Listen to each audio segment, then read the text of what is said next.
וישבו שם 3 שקוצים, ומסתכלים שאני עם התלבושת, אז אחד אומר, תראה, אומר לחברים, עוד לא הספיק להילחם, והוא כבר נפצע.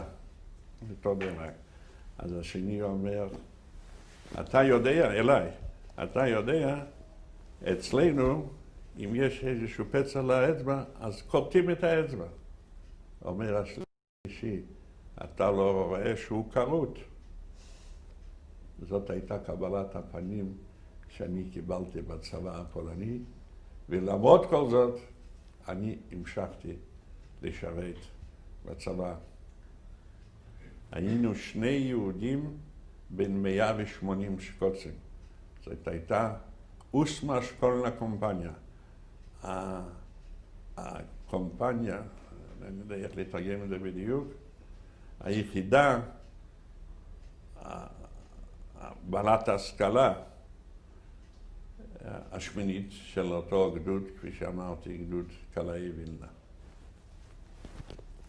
מאיר, אני רוצה שתתחיל לספר לי זאת אומרת, אנחנו ערב מלחמה בעצם. אתה מתגייס לצבא ערב המלחמה. מספר חודשים לפני המלחמה, נכון? לפני פרוץ המלחמה. טוב, את אומרת לפני פרוץ, אנחנו לא ידענו ולא פיללנו. זה מה שרציתי לשאול. לא הייתה תחושה שהולכת להיות מלחמה? לגמרי לא. לא. לא. לא הייתה אווירה של ערב מלחמה עם חששות, עם דאגות, לא הגיעו שום שמועות מגרמניה, שום דבר? לא, אנחנו בצבא לא הרגשנו שום דבר ושום תכונה. נהפוך הוא. אני שמחתי שאנחנו עמדנו לצאת לתרגילי קיץ, ואני קיבלתי תפקיד להיות הממונה על 2, איך נגיד את זה? הייתי בסניטר שם. אז הייתי ממונה על אלונקה, על 2 אלונקות. חשבתי, אנחנו נתחיל לסייר בפולין לארץ, במקומות שלא הייתי אף פעם, ואני אחראי לנושא אלונקות, אז אין עליי המשמעת בדיוק כמו בשורות, נעשה חיים, והתכוננתי לקראת זה. ואז פורצת המלחמה. ואז ביום בהיר אחד, מה קורה? פתאום התחילה תחושה, אי שקט נפשי, ויצאנו, פתאום רואים ריצה, פתאום פקודה לגשת למחסנים, לקבל ציוד חדש. והתחלנו לקבל ציוד חדש, ופתאום פשטה השמועה, ישנה מלחמה. אז גם עוד, אז לא נרתעתי. חשבתי, מלחמה. ובפרט קיבלתי נעליים, הכל חדש. וכשמיסו אותנו על הרכבת, אז לקחו אותנו לכיוון מולודצ'נה, לכיוון הגבול הסובייטי. הייתי מבסוט, אמרתי, נעמוד שם, בדיוק אולי לאזור, אני הייתי מורה בהורדוק ליד מולודצ'נה, אז אולי נראה, נפגוש מכרים, ובניתי לי כל מיני פנטזיות. ואנחנו אכן הגענו ברכבת עד מולודצ'נה, וכעבור כמה זמן ממולודצ'נה נכנס שהרכבת מתחילה אחורנית בכיוון אלכסוני. ונסענו עם הרכבת עד שהגענו בלילה מסוים לאזור שאנחנו התחלתי ללכת, הרגשתי מתחת לרגליי ישר משהו. זה הסתבר אחר כך אספלט, שאנחנו לא ידענו מה זה בכלל. אצלנו היו הלא ברוק, אבנים מסוטטות באופן פראי. הלכתי, אחר כך הסתבר שאנחנו היינו בלוביץ' עיירה, ונזכרתי שראיתי פעם סרט קולנוע שהיה עם הפרימדונה הפולנית ידוויגה סמוסרסקה. אמרתי, קסנזניצ'קה z לוביץ', הנסיכה מלוביץ'. ובבוקר משקיעים התחלנו ללכת והביאו אותנו עד למבואות העיר פיוטרקוב, בקרבת לודג'. והתמקמנו ביער. הגרמנים היו מצד שני של העיר. בערך בשעות הבוקר התחילו האווירונים לבוא מעל ראשנו. לאחר מכן התחילה ירי ארטילריה. להמטיר ללא... אני אחר כך צריך לבדוק פה משהו בגלל הגשם. והתחילו אחר כך פגזי ארטילריה. אני עמדתי ליד עץ, עבה, עץ יקר. ומצד שני עמד שגת שהוא היה מהכפר, מכפר קרוב לעיירה שלי. ושוחחנו, מה יהיה פה? תראה איך שהם ממטירים. אז הוא אומר, אין דבר, אנחנו נתגבר עליהם. ופתאום פגז, כנראה פגע בעץ. אני התחלתי לרוץ. כששבה אליי רוחי, אז אני ראיתי שאני רץ עם עוד הרבה רצים, במנוסה ממש. לימים מסתבר שהשגץ הזה, היה לו יותר שכל מזה שהיה לי, ומשם התחיל לצעוד בכיוון הבית הזה, היה מרחק של 500 עד 600 קילומטר. ואני לא עלה בדעתי, מה זאת אומרת, אני אברח מהצבא, אני אהיה עריק? לא ייתכן דבר כזה. ואני עם כל יתר, רצנו, עברנו עיירה תומשוב, ואני חושב, תומשוב, מזוויץ, תומשוב. ועברנו בעגלה מעל לנהר, ופתאום משהו נפל עלינו. אחר כך הבחנו שזה היה רגל של בן אדם. פעם הראשונה, רגל של בן אדם. והמשכנו עם אור הבוקר, נכנסנו לעיירה שהייתה נטושה, ואנחנו היינו רעבים, אני זוכר, נכנסתי דרך חלון מטופץ לחנות, והיה שם איזה מרקחת, אז תפסתי ואכלתי את זה.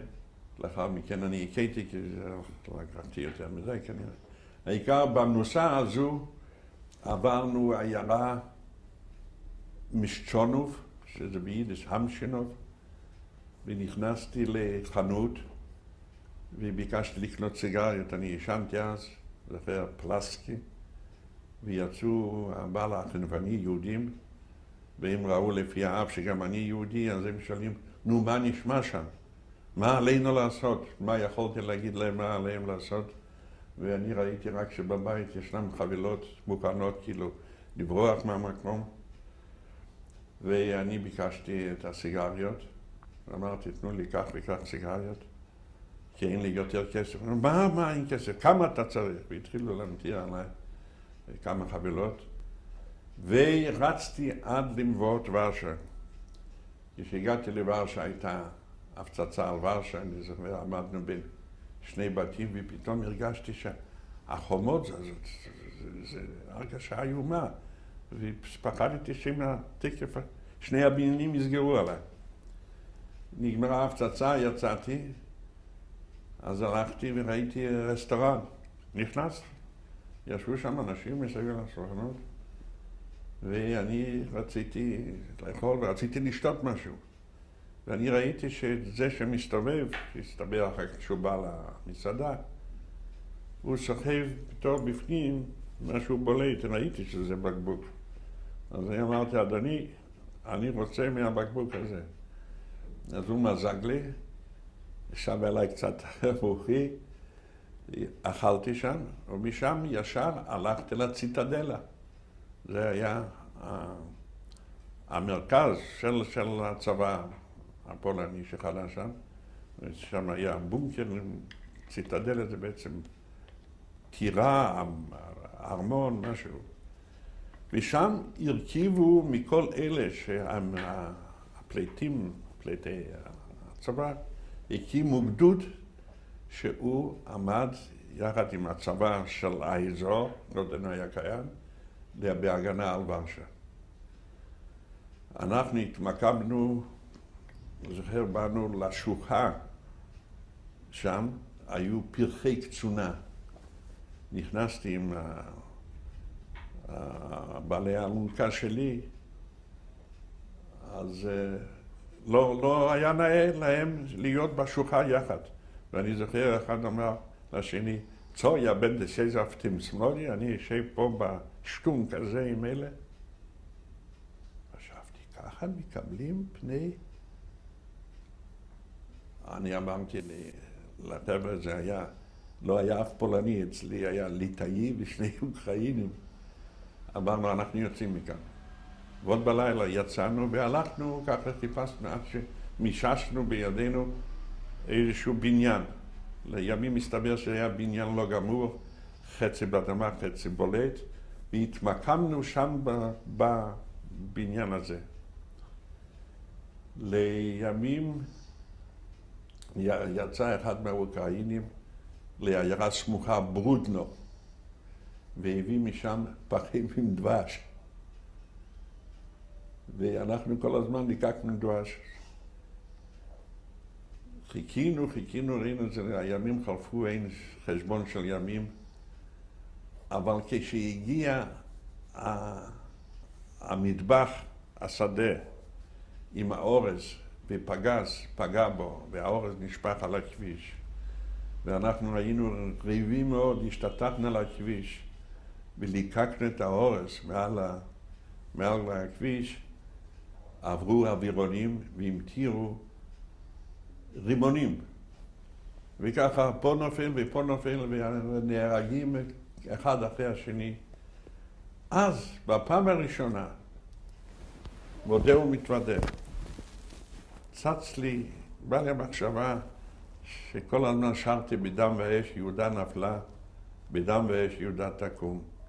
וכשראיתי את הדם והאש, משהו עשה לי בתוכי, כי אני זוכר משום מה את המחשבה הזו שעברה לי. התחלתי קצת להיכנס לעומק של הדם והאש.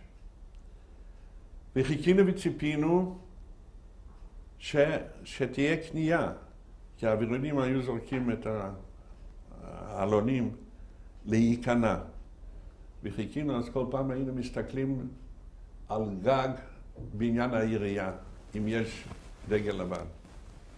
כי ידענו אם זה יימשך, אז גם תורנו יגיע, כי הכל הלך, ראינו מתי מספרות. עד שביום בהיר אחד ראינו את הדגל הלבן. העלון האחרון שהם זרקו, וזה היה שמור אצלי עד תקופה ממושכת.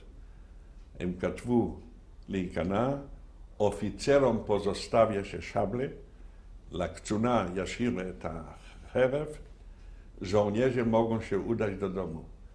חיילים יכולים לחזור הביתה. ופתאום כשהתחילו לאסוף אותנו, הגענו עד היה תעלה נגד טנקים, היה מעבר צר, עמדו גרמנים שני מהצד, והתחילו לחפש מה יש לנו. היו ליד שתי חבילות עם צילומים שסחבתי עם זה, והיה לי עולה, הם לקחו את זה, ולאחר מכן הרזילו. ובמקום לתת לנו הביתה, כפי שהם הבטיחו, התחילו להוביל אותנו. המובילים היו צעירים מההיטלר יוגנד, שאחר כך הובהר לנו, שהם היו בתלבושת חומה, ופה הסרט עם האקנקרץ. הביאו אותנו, ופעם כשנתנו לנו לנוח בתעלה, אז אני הרגשתי את החוט של הקשר הצבאי שלהם, ומשום מה ניסיתי עם העקב שלי שהיה שם פרסת ברזל, ניסיתי איך שאולי אני אצליח עוד לנתק. פשוט בילקוט שלי היו לי עוד כמה קופסאות של בשר משומר, אז אני פתחתי, הביאו אותנו לעיירה בשם מלאבה. זה בקרבת, אני חושב, לאזור פרוסיה המזרחית, אוסט-פרוסיה. ושם החזיקו אותנו בבניין של בית ספר תיכון. והתחילו לרשום אותנו. המעניין שלא ביקשו מי מאמן, רק שם וכו'. וצריכים לאכול. היינו רעבים, מצאתי על הקלוריפרים, כמו רדיאטור, ההסקה המרכזית, חתיכת לחם, ביבות, קשה. לקחתי את זה. וזה היה משהו. אתה מדבר על ספטמבר 39. אני מדבר על ספטמבר 39. בעצם למה לא חזרת הביתה? אז אני אמרתי, אני לא חשבתי להיות עריק. כן, אבל אחרי שכבר נכנעו. אחרי שנכנעו, אז לקחו אותנו הגרמנים. כן, אבל אתה יכול לתקן, כי הם לא בדיוק ידעו מי מאמו. לא, אבל סגרו עלינו בגדר תיל מסביב, והחזיקו אותנו בבניין של הגימנסיה. כן. אז שפרצה מגפת טיפוס, הביאו אותנו לבניין אחר. אבל אני ועוד ואחד ששקו שאיתו כל הזמן הייתי בידידות, ועוד אחד גוי עם מוח יהודי, המצאנו איכשהו להסתדר בקשר לאוכל. האוכלוסייה מסם שהייתה כולה אחרי שריפות בניינים וכולי, הייתה במצוקה, הוא לא יכול לפתוח. איפה? כן. אם היו לי לא ביגוד, לי לא שום דבר, היו באים למחנה לקנות מאיתנו את השינלים, את הבגדים. ואז בא לנו רעיון שאנחנו מוכרים שינל. השינל זה יש על הגדודי הארטילריה, הם היו ארוכים מאוד. אז מה היינו עושים?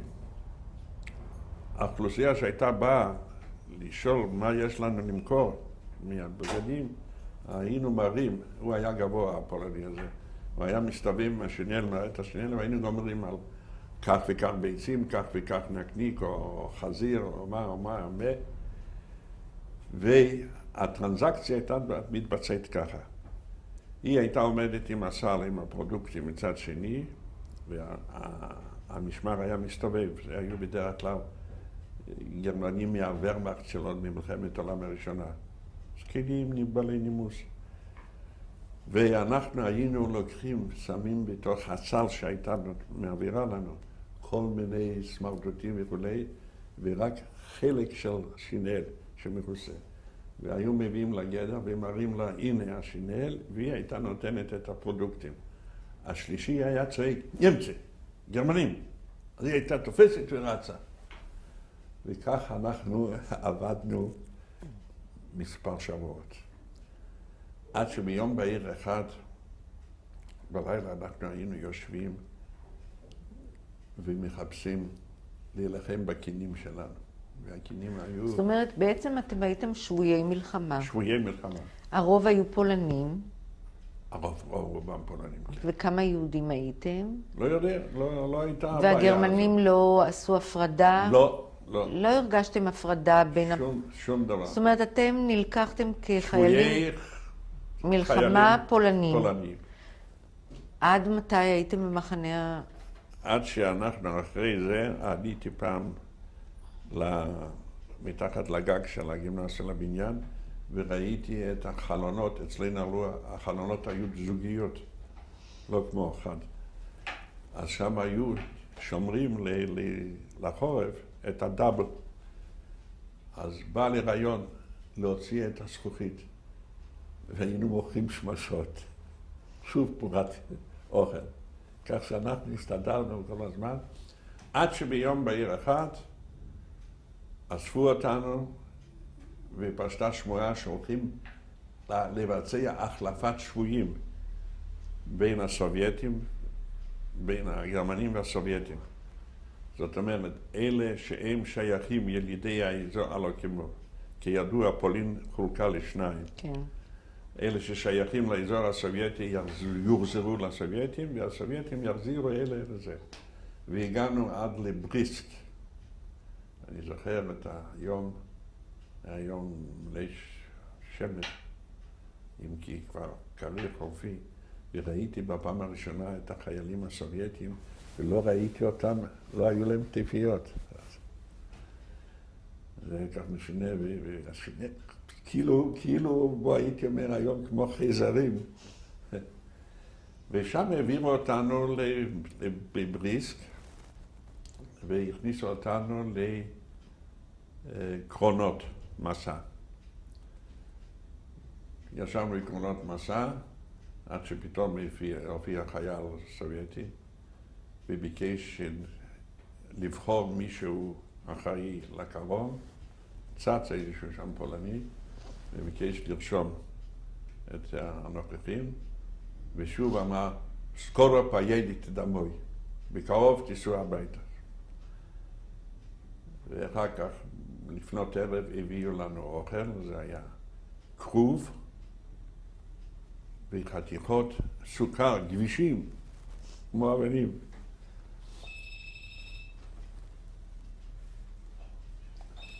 גבישים, תוציא למטה. והלילה עבר, למחרת שוב בא והתחיל לשאול מתי ניסע הביתה, סקורו פיידיט דמוי. וכל הזמן ישבתם בתוך כן, היה פתוח. עד שאני עם החבר הזה, ששקו, אמרתי, מה יש פה? דרך החריץ של דפנות הקרון, ראיתי לפניי רכבת נוסעים. וראיתי שם שני פרצופים יהודים שהם היו איתנו בזמן החלפת השבויים, ואני רואה שהם בתוך קרון הנוסעים, והרכבת זזה. אמרתי, איך זה ייתכן? למה? אנחנו פה בקרון, והם היו בזה. אמרתי, ששקו, בוא נרד, נראה מה בשטח. יצאנו, ועברנו כמה פסי רכבת, ובאנו לבית הנתיבות. ובפעם הראשונה אני רואה לפניי סיסמאות, וכתוב, ואני המורה, אנאלפבית, לא יודע לקרוא את זה. זה ברוסית. כן, ברוסית. זאת הייתה הרגשה כל כך כבדה. פתאום אני נעמד גם לדבר רוסית לא ידעתי. ופתאום קהל מצטרפף בתוך בית הנתיבות, ופתאום עובר מבקר של הרכבת הבינלאומית, ואגון דליסט קוק, שהוא עוד היה עם הכובע. ואני ניגשתי אליו ואמרתי, מה זה פה? אז הוא אומר, מה, אתם אלה שהעבירו? כן. אמרתי, איפה אתם ברכבות? כן. אומרים לנו שאנחנו ניסע בקרוב הביתה. אומר, אתם לא תיסעו הביתה, הם יובילו אתכם לרוסיה. אז מה עושים? אז הוא אומר, לאן אתם צריכים? אז אני אמרתי, אני צריך לאזור לידה. אז הוא התחיל להדריך, אמר, תראה, בשעה 4 תבוא רכבת נוסעים שהיא תיסע לברנוביץ'. אתם תנסו לעלות עליה, אמרתי, אבל כרטיסים, הוא אומר, לא צריך, עוד ישנם המבקרים שלנו, הם יראו אתכם במדי צבא, אבל תתחמקו מכיוון שפה מסתובבים החיילות באוכלוסיות, ומגרשים בחזרה לקרונות. וכן, אז הוא אומר, תגיעו לברנוביץ', ישנם שתי תחנות, ברנוביץ', א' וב'. באלף אל תרדו, זה המרכז, בב'. משם תגיע רכבת שתיסע לכיוון לידה. ואכן כך נסענו, הסתובבנו, אחת שמנה עם כאלה לקרונות, אז הלכנו כאילו לקרונות והסתובבנו, חיכינו לארבע, הרכבת הגיעה, זזה, אנחנו הופ, בתוך הרכבת. הייתי אז עם זקנצ'יק, ישבנו ואני רואה פתאום יהודים יושבים, שמחים, מדברים, אז לא ידעתי באיזה עולם אנחנו. ואחד אומר, מירדוק צריך אז ארזונזריקה, זה אחד משלנו. אז השני אומר, תשאל אצלו, דבר אליו. אז הוא אומר, עמכו? אמרתי, ודאי עמך, אני עוד אמרתי, ראיתם כבר עם אף כזה ולא יהיה יהודי? אז פתאום אחד אומר, למה אתה שואל אותו שאלות? אתה לא רואה שהוא ודאי רעב? תן לו לאכול. תשמע, הוא הוציא איזושהי סיבוגה מאז. מצד אחד אני הסתכלתי עליה כדי לרבות את עצמי, ומצד שני היה לי חבל לאכול את זה. העיקר, הסתבר, היהודים שרו שירים, הם שמחו שלא הגיעו הגרמנים האלה שהם נשארו לצד סובייטים. מה היו הסיסמאות שם בבית הנתיבות? לא יודע. אתה לא יודע, עד היום לא. לא ידעתי לקרוא. הגעתי לברנוביץ' א', עברתי ובאתי לב', ולמחרת, שם פגשתי פליטים, באו, חזרו הבתים, פגשתי שם תלמידה, במקרה. היא נתנה לי משהו מרור בדבש. העיקר הגיע אחר כך הרכבת שעלינו ללידה. בלידה המשכתי עד לבורונובה. בבורונובה ירדתי, ושם זה היה פולסטניק, חצי תחנה, זאת אומרת, הרכבת רק נצלת וממשיכה. ירדתי וירדו עוד כמה אנשים, ואני הלכתי ולידי הולכת אחת חברה שהכרתי, אותה מבורונובה, עוד מהביתה, והיא מסתכלת עליי ככה. חשבתי כבר, מה, את לא מכירה, אני הייתי מזקן. אז אמרתי לך, את לא מכירה אותי? אמרת, לא. אמרתי, אוי, באמת. הגעתי לבורונובה, שם הייתה לי דודה, אחות של אבא שלי, ואמרו לי, אתה יודע מה, אנחנו היינו, אתה יודע שפשטה שמועה שאתה נהרגת. איזשהו שגץ, שטען שהוא עמד איתך יחד ליד בחזית, ופגז פגע בעץ, והוא ניצל. השגץ הזה הסתבר שהיה לו שכל, הגיע עד הביתה, בא אליי לאבא, ואמר לאבא שהוא ראה במו עיניו שאני נהרגתי. אני נהרגתי, אז התחילו בתקופה ההיא, כשהשתלטו הסובייטים, אז ב-NKVD התחילו לחקור את כל חברי השומר הצעיר, החלוץ, וכמובן בית"ר.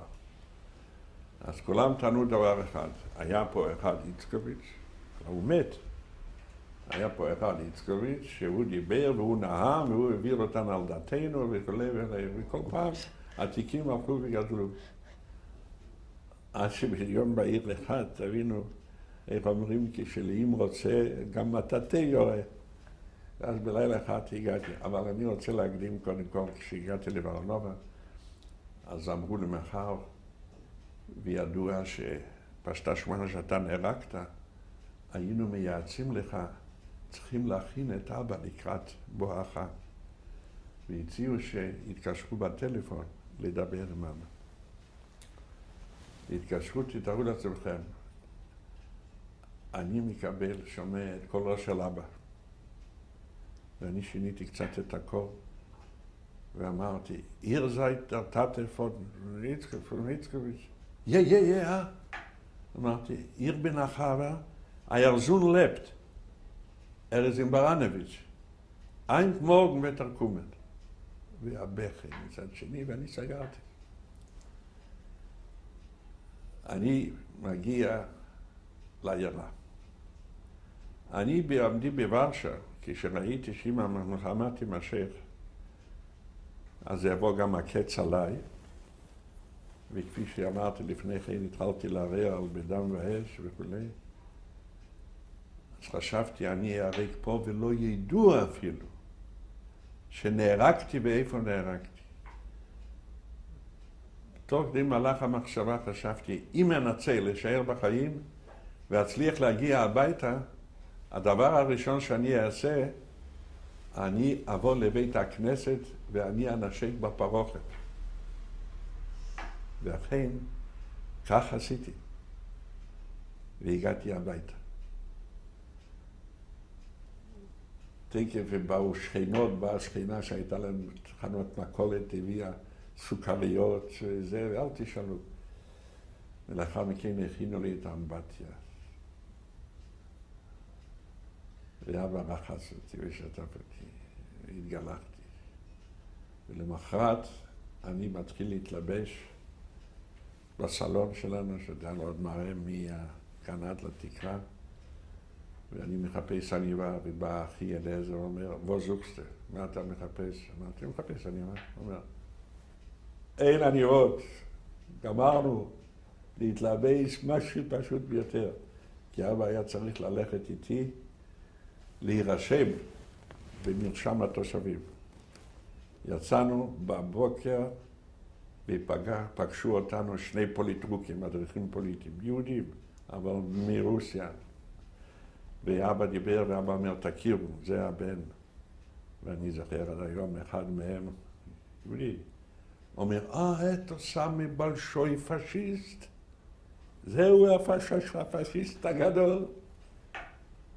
אבא חושב בלבן כאילו ועברו עם מברשת על פניו ועל שלנו.